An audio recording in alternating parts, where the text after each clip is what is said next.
బహుకాలము యుద్ధము జరగగా దావీదు అంతకంతకు వర్ధిల్లెను, సౌలు కుటుంబము అంతకంతకు నీరసిల్లెను, అనగా కృంగిపోయింది, నాశనమైంది.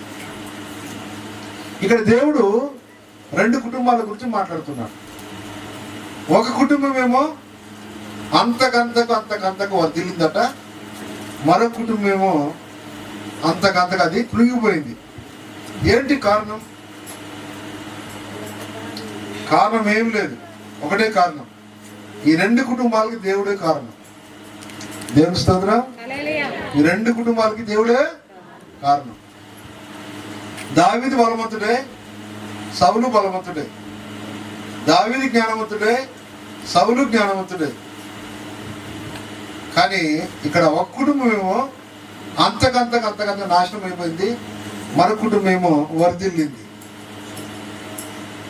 ఈ మాటలో మనము మరి అర్థం చేసుకోవాల్సిన విషయము చాలా ఉందనే విషయాన్ని మీరు గమనించాలి, తెలుసుకోవాలి.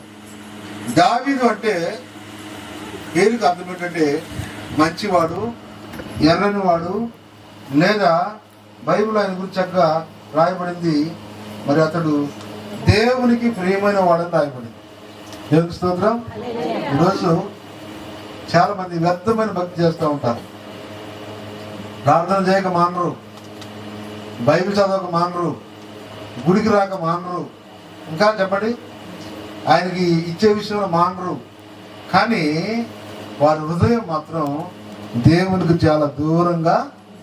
ఈ ప్రజలు పెదవులతో నన్ను కనపరుస్తున్నారు, కానీ వారి హృదయం నాకు దూరంగా ఉన్నది.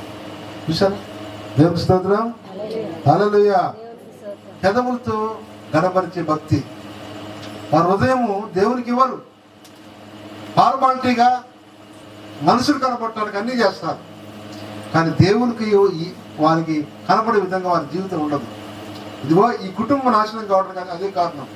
సౌలు కుటుంబము ఫార్మాలిటీగా అన్నీ చేస్తుంది, కానీ ఏది కూడా దేవునికి నచ్చేది కాదు, ఏది కూడా దేవునికి మెచ్చేది కాదు, ఏది కూడా దేవునికి ఇష్టమైంది కాదు. కానీ దావీదు కుటుంబం మాత్రం అటువంటిది కాదు. దావీదు ఏం చేసినా లెక్క ప్రకారం, పద్ధతిగా, నియమాలతో, నిబంధనలతో, దైవ చిత్తానుసారంగా, దేవునికి ఇష్టమైనగా, దేవుడు అనుకున్న విధంగా జరిగించే కుటుంబం దావీదు. అందుకనే దేవుడు దావీదును దీవించడం మొదలుపెట్టాడు.